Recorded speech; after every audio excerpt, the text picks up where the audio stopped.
అహ్మద్ షరీఫ్ చౌదరి ఇతను ఎవరు అంటే director general inter services public relations అని అంటారు.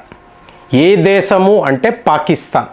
ఒక ప్రెస్ కాన్ఫరెన్స్లో మాట్లాడుతూ ఇవాళ పాకిస్తాన్ ఎంత ప్రమాదంలో ఉంది అంటే ఈ హిందుస్థాన్ అనబడే పొరుగు దేశము మనల్ని విడిచిపెట్టరు. సరే, హిందుస్థాన్తో యుద్ధము అంటే వాళ్ళు ఏమంటున్నారు, నా శత్రువు యొక్క శత్రువు స్నేహితుడు, అంటే my enemies enemy is my friend. అంటే అర్థం ఏంటంటే ఆఫ్ఘనిస్తాన్. పాకిస్తాన్ వాడు ఏం ఆలోచించాడు, నేను చైనా కలిసి ఒక 2 ఫ్రంట్ వార్ చెయ్యాలి, ఇలాగ భారత్ను సర్వనాశనం చెయ్యాలి. 2020 నుంచి ఈ ప్లాన్లో వాళ్ళు ఉన్నారు.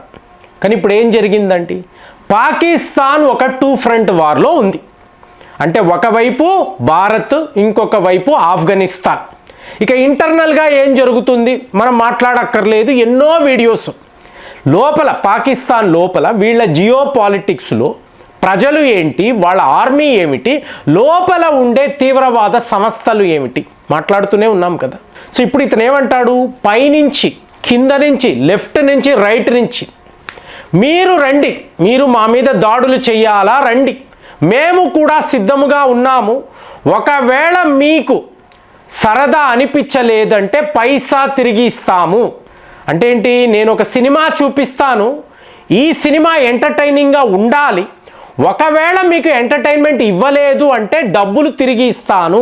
చూడండి, దేశము మీకు భారత్ లాంటి ఒక దేశముతో యుద్ధము చెయ్యాలి, అక్కడ సైనికుల ప్రాణాలు, అయినా కూడా పైసా తిరిగి ఇస్తాను if you are not entertained. అంటే వీళ్ళ మైండ్ సెట్ను చూడండి.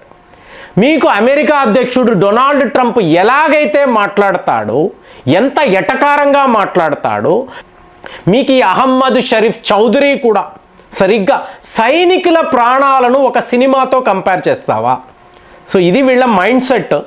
మరి ఇక్కడ వ్యవహారం ఏమిటి అంటే విపరీతమైన భయం. అంటే 2026లో మీకు భారత్ వైపు నుంచి ఇంకొక ఆపరేషన్ సింధూర్ 100% ఉంటుంది. మనమైతే టోటల్గా ప్రిపేర్ అయి ఉన్నాం. కొత్త ఆయుధాలు, కొత్త స్ట్రాటజీ, వార్ రూమ్లో కూర్చొని ఎప్పుడు ఏం చెయ్యాలి చాలా క్లియర్గా ఉంది. మరి ఇప్పుడు పాకిస్తాన్ వాడిలో ఎలాంటి ఒక ప్యానిక్ అంటే చైనా వాడిని నమ్ముకున్నాడు. కానీ చైనా వాడి చరిత్రను చూశారనుకోండి, ఇంకొక దేశాన్ని కాపాడడానికి చైనా వాడు ఏ రోజు ఏ యుద్ధము చెయ్యలేదు. వాడికి లాభము అంటే వాళ్ళతో మాట్లాడతాడు, నష్టము అంటే దూరంగా ఉంటాడు. ఇది చైనా వైఖరి. అంతేగాని మిమ్మల్ని కాపాడడానికి చైనా వస్తాడు అనుకుంటే చాలా పెద్ద పొరపాటు. 1971లో అమెరికా వాడు చెప్పాడు, నువ్వు పాకిస్తాన్ వైపు వెళ్ళు, అక్కడ నుంచి భారత్పై దాడులు చెయ్యి, బే ఆఫ్ బెంగాల్ వద్ద మేము మా సబ్మెరైన్స్, మా యుద్ధ నౌకలతో వచ్చి భారత్ను అటాక్ చేస్తాము, వాళ్ళను ఓడిద్దాము. అంటే చైనా వాడు అటువైపే రాలేదు, పాకిస్తాన్ వైపే రాలేదు, భయపడ్డాడు. ఎందుకు, యుఎస్ఎస్ఆర్ ఉంది. సో అలాంటి చైనాను నమ్ముకొని వీడు చెయ్యగలిగింది ఏమీ లేదు కదా. సో ఇప్పుడు వీడిని ఎవరు సపోర్ట్ చేస్తారు? ఒక్క అమెరికా మాత్రమే. ఎందుకు అమెరికా అంటే అమెరికాకు ఒక కిరాయి గుండా కావాలండి. ఇప్పుడు మీరు ఒక ఉన్నత కుటుంబానికి చెందిన వాళ్ళు ఒక వ్యక్తికి ఒక 5 లక్షల రూపాయల అప్పు ఇచ్చారు, వాడు తిరిగి ఇవ్వడం లేదు, వడ్డీ ఇవ్వడం లేదు, మీకు ఇవ్వాల్సిన అసలు ఇవ్వడం లేదు. ఇప్పుడు మీరు ఏం చేస్తారు? ఓపెన్గా వెళ్ళి వాడిని బెదిరించలేరు, ఎందుకంటే మీ ఫ్యామిలీ పరువు. దాంతో మీరు ఏం చేస్తారు? ఒక కిరాయి గుండాను ఎంగేజ్ చేస్తారు. ఒరే, వాడు నాకు 5 లక్షలు ఇవ్వాలి, సో ఇప్పుడు నువ్వు నాకు 3 లక్షలు ఇవ్వు, 2 లక్షలు నువ్వు తీసుకో. మరి వాడికి బెనిఫిట్ ఉండాలి కదా. సో వాడు వెళ్ళి వాడిని బెదిరించి 5 లక్షలు వసూలు చేస్తాడు. సో మీరు నష్టపోయినా మీకు ఒక మాదిరిగా ఆ 3 లక్షలు వెనక్కి వస్తుంది కదా. సో ఈ అంచనానే ఎప్పుడూ కూడా పాకిస్తాన్ విషయంలో ఉంటుంది. పాకిస్తాన్ వాడు ఒక కిరాయి గుండా. ఎక్కడైతే మీరు కొన్ని పనులు చెయ్యలేరో పాకిస్తాన్ ద్వారా మీరు చేయించుకోవచ్చు. సో ఇలాంటి దేశాలు కూడా ఉంటాయా అంటే అమెరికా వాళ్ళు అలాంటి కంట్రీయే కదా. ఇప్పుడు వీళ్ళు డైరెక్ట్గా వెళ్ళి యుఎస్ఎస్ఆర్తో, సోవియట్ యూనియన్తో యుద్ధము చేయలేరు కదండి. ఆఫ్ఘనిస్తాన్లో యుద్ధము చేయలేరు. ఏం చేశారు?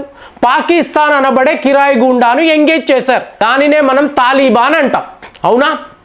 అలాగే ఇప్పుడు ఇజ్రాయెల్ వాళ్ళు అక్కడ మాకు ఒక ప్రొటెక్షన్ కావాలి, గాజా మొత్తం క్లియర్ అండి, అక్కడ మీకు పీస్ కీపింగ్ ఫోర్సెస్ కావాలి.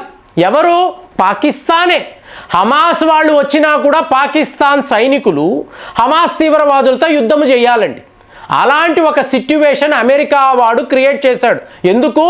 మీకు కుక్క బిస్కెట్లు అలా డబ్బులు ఇస్తూనే ఉంటాడు, ఇచ్చి పాకిస్తాన్ని పోషిస్తూ ఉంటాడు. ఎందుకు? కావాలి.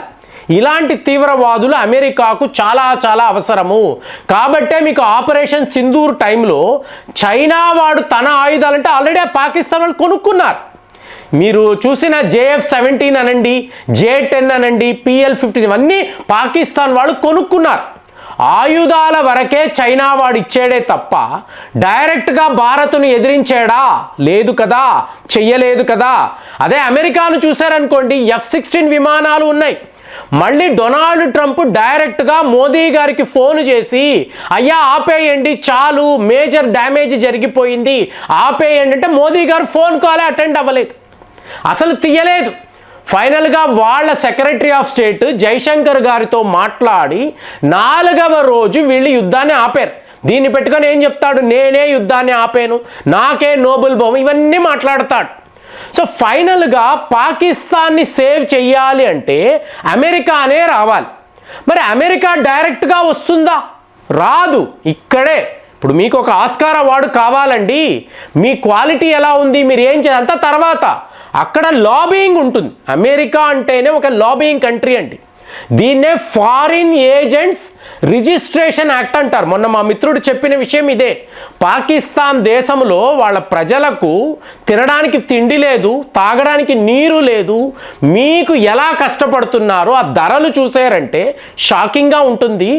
ఈ అసీం మునీర్, షాబాజ్ షరీఫ్ కలిసి 500 మిలియన్ అమెరికన్ డాలర్స్ తీసుకువెళ్ళి ఫలానా ఏజెంట్స్కి ఇచ్చారు. దేనికోసం ఇచ్చారు? మళ్ళీ భారత్, హిందుస్థాన్ ఆపరేషన్ సింధూర్ని మొదలు పెడతారు. ఈసారి దెబ్బ చాలా పెద్ద లెవెల్లో ఉంటుంది. మేమైతే మా తీవ్రవాదులను ఆపలేం. తీవ్రవాదులు వెళతారు, వాళ్ళు భారత్లో ఏదో ఒకటి చేస్తారు. వాళ్ళు అక్కడ ఏం చేసినా కూడా భారత్ మా మీదే కదా దాడులు చేస్తారు. ఇదే కదా మోదీ చెప్తున్నారు. ఇప్పుడు మీరు మమ్మల్ని కాపాడాలి.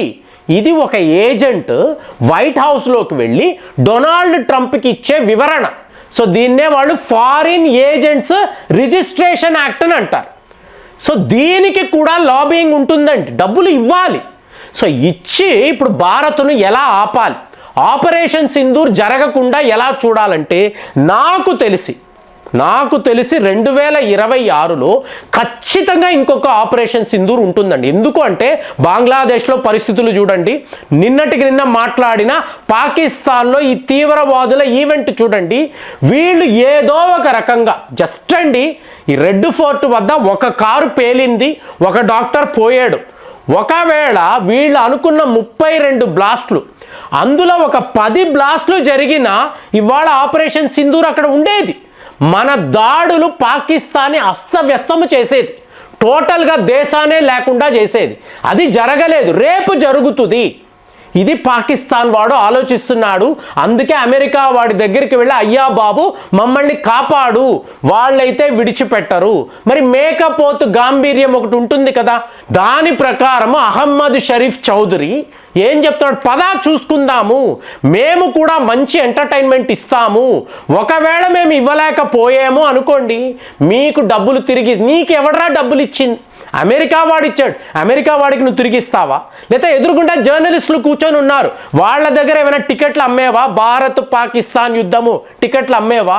ఎంత పిచ్చిగా మాట్లాడుతున్నాడో చూడండి. ఇతను డైరెక్టర్ జనరల్ అండి, అంటే పాకిస్తాన్ ఆర్మీ యొక్క స్పోక్స్ పర్సన్. వీడి స్థాయి చూడండి, వీడికన్నా వర్స్ట్ డొనాల్డ్ ట్రంప్. కానీ ఇప్పుడు వీళ్ళలో ఉన్న భయము ఎంత క్లియర్గా బయటపడుతుందో చూడండి.